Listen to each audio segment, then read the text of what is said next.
On va se trouver un endroit sympa pour papoter ensemble. J'ai envie de vous faire part de mes impressions par rapport à tout ce que je vis dans mon quotidien ces derniers temps. Et on va en parler.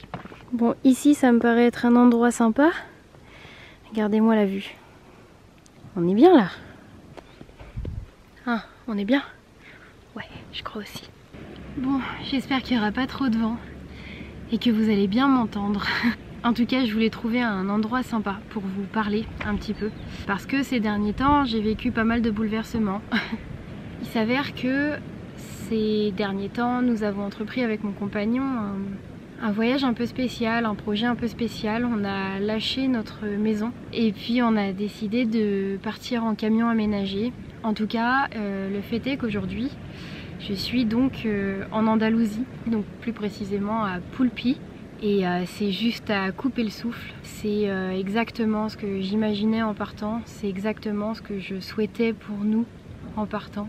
Et pourtant, il y a vraiment eu des doutes, il y a vraiment eu des peurs, il y a vraiment eu des questionnements. Est-ce qu'on fait bien de lâcher notre maison? Est-ce que ça va pas être difficile de faire des concessions niveau confort? Parce qu'on parle surtout de ça à l'origine. C'est qu'un camion aménagé, même si on a vraiment beaucoup de confort par rapport à pas mal de personnes dans notre camion, ça reste quand même passer d'une maison assez grande à un petit camion.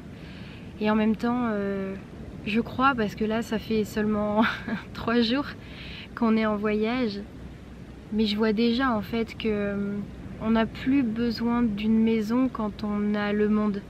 Quand je dis quand on a le monde, je parle pas de possession, hein. Je parle complètement pas de possession. Je parle simplement de pouvoir se sentir suffisamment libre et serein et centré en soi-même pour que nos repères ne soient plus posés dans des murs, mais plutôt en nous-mêmes en fait. Et le fait de traverser 2 pays, parce que malgré tout en quelques jours on a traversé 2 pays, alors je vous rappelle un peu la situation. Avec mon compagnon, ça fait bientôt 7 ans qu'on est ensemble, on n'est jamais parti en vacances. On s'est fait peut-être 3 week-ends en 7 ans. Et en fait, je ne rêvais que d'une chose, c'était de pouvoir partir en vacances, découvrir le monde. Le temps m'a vraiment paru très très long pendant toutes ces années, mais on économisait en fait. On voulait économiser parce qu'on savait qu'à un moment donné, on mettrait en place un projet qui aurait du sens et que pour qu'il se concrétise, il fallait qu'on fasse quelques concessions au départ. Comment vous dire que là, ça fait déjà 2-3 jours qu'on est parti. Regardez-moi ça quoi. C'est juste absolument fabuleux. Juste derrière moi, j'ai la mer. Et juste en face de moi, j'ai des montagnes juste absolument magnifiques. Et je vous mettrai des images bien sûr dans cette vidéo. Et voilà quoi.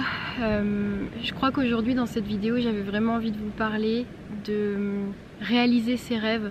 Et ce qui est pour moi la recette d'un rêve qui se réalise. Allez, je vais essayer de bouger un petit peu, me balader avec vous pendant que je vous parle. Je regarde mes pieds parce que sinon je vais clairement mourir. Voilà, je préfère faire attention où je vais. Donc oui, dans cette vidéo, j'ai vraiment envie de vous parler de ce que j'ai appris en fait de la réalisation de ce projet et de ce qui pour moi est indispensable quand on veut réaliser quelque chose qui nous paraît un peu fou. Parce qu'en fait, pour d'autres personnes, ce projet-là n'est pas fou du tout. Mais pour nous qui étions, en tout cas, assez casaniers, on aime avoir notre petite maison, notre lieu à nous. Et là, le fait de partir en camion, aménager, de lâcher notre maison, de laisser notre famille dans un autre pays, sachant qu'on part sans savoir quand est-ce qu'on revient. On ne s'est pas donné de date butoir, on ne s'est pas donné de limite de temps. Donc en fait, tant que ça nous plaît, on continue. Les gens qui ont réservé un soin ces 3 derniers jours ont eu un soin qui a été effectué ici.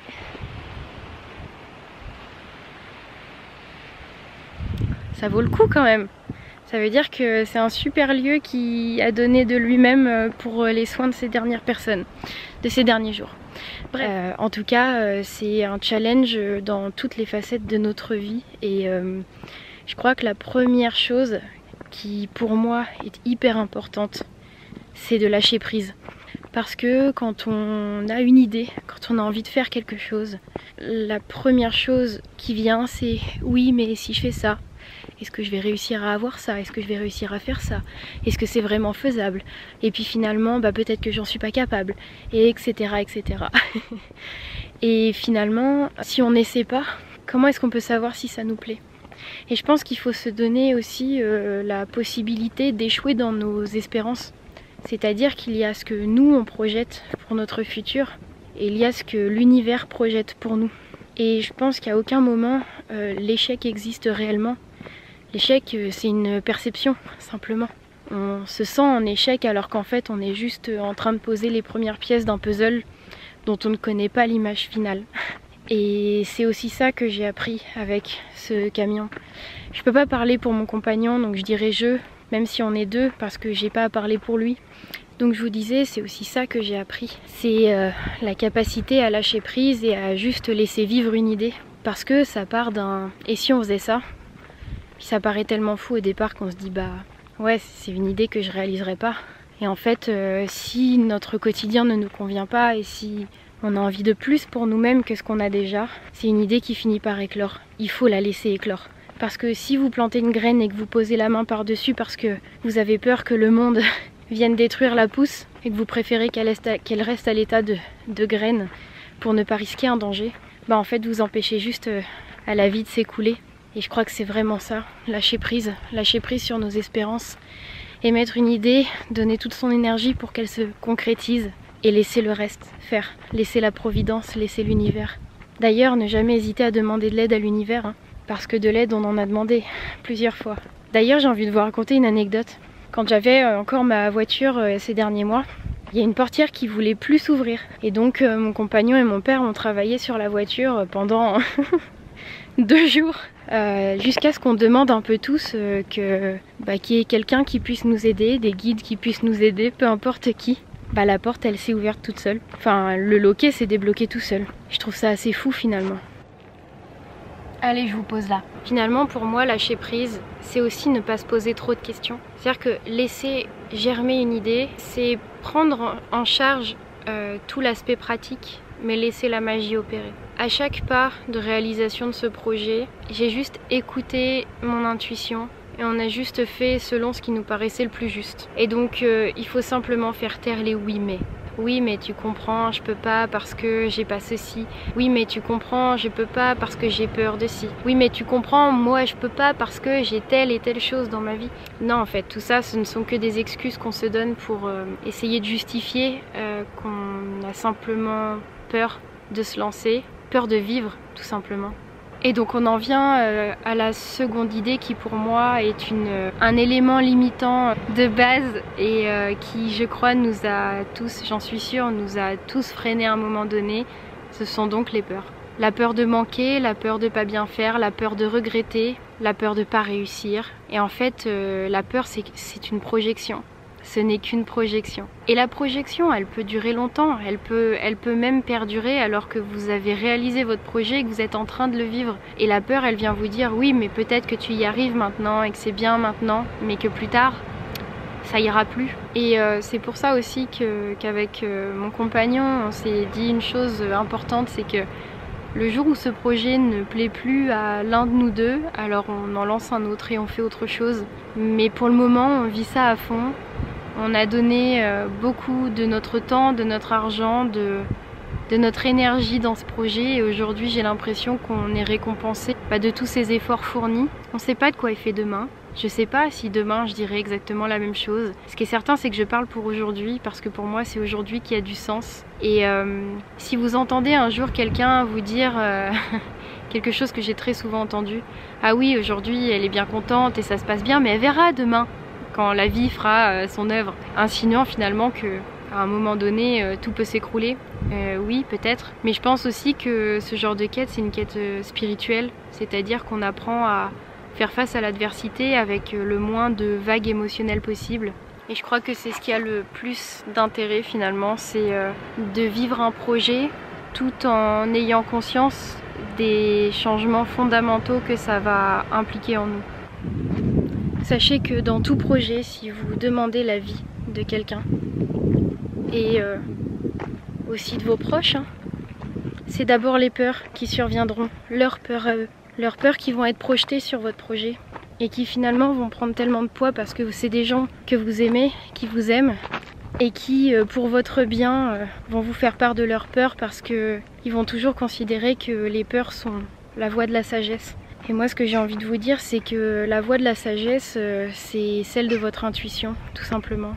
Et comme je le disais au début de la vidéo, si vous vous plantez, bah vous vous plantez et vous aurez gagné en expérience et gagné une possibilité de recommencer et de recommencer différemment et de vous adapter et de faire avec ce que vous aurez appris de vos expériences passées. Il n'y a que ça qui ait du sens. Bon, j'ai encore envie de changer d'endroit. Je crois qu'en fait le premier était bien. Bon, on va essayer d'en trouver un autre, donc je vous balade en attendant.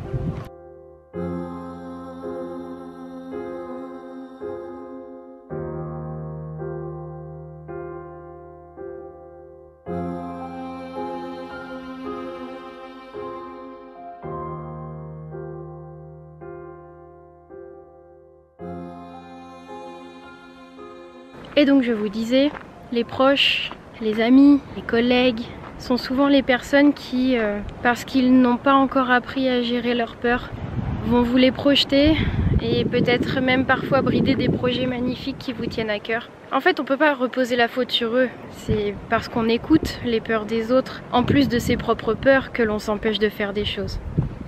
Mais en tout cas, c'est bon de le savoir, je crois, que de toute façon, ce chemin il vous appartient. Personne ne marche avec vos pieds, à part vous-même. Je voulais filmer à un endroit, mais il y a un monsieur tout nu qui nage. Et je pense que ça peut faire désordre sur YouTube, donc je vais éviter. C'est des petits pas de petites mouettes. Trop mignon.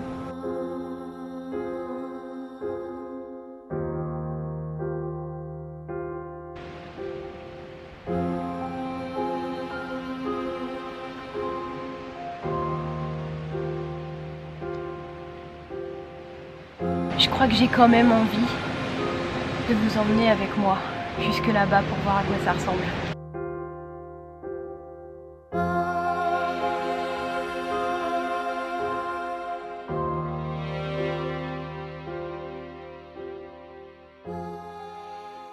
Et la dernière chose dont j'aimerais vous parler, c'est rêver, rêver fort. Entretenez vos rêves, faites en sorte qu'ils se réalisent et soyez patients parce qu'en fait, l'univers fait toujours en sorte que tout se passe de la meilleure des façons, de la plus juste des façons. À partir du moment où vous êtes défaitiste sur ce que vous allez devenir et sur ce que vous pourrez faire de votre vie, eh bien c'est une intention que vous posez à l'univers et votre vie sera difficile.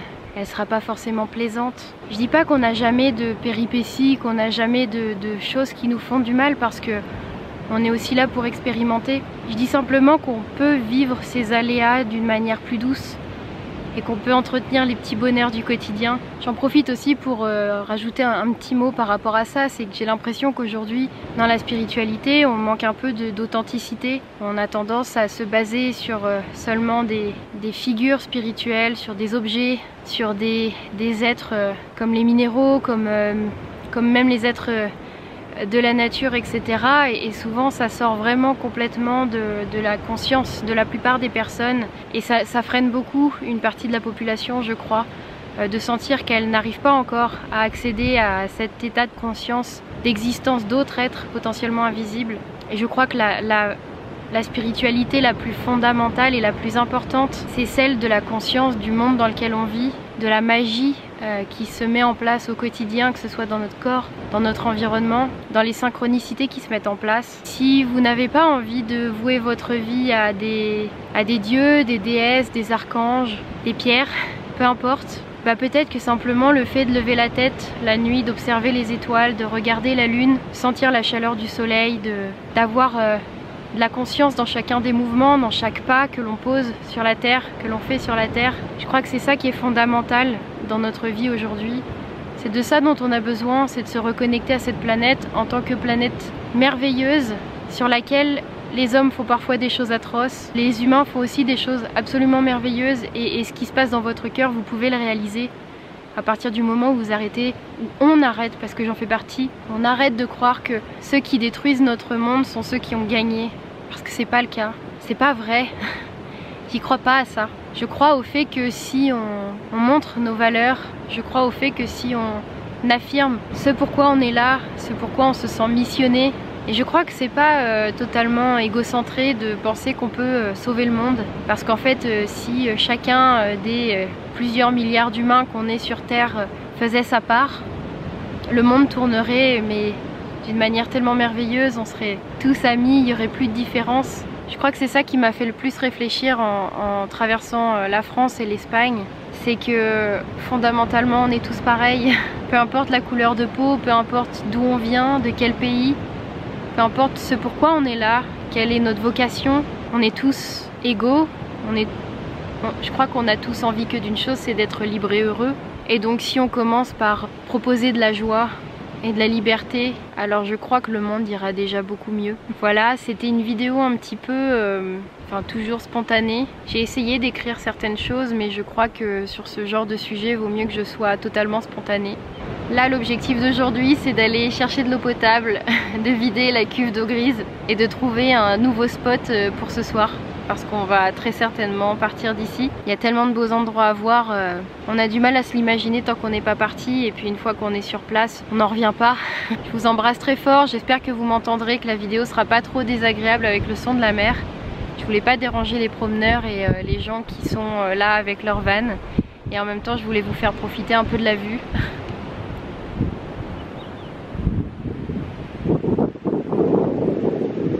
C'est juste absolument magnifique ici. C'est dingue. Notre monde est merveilleux.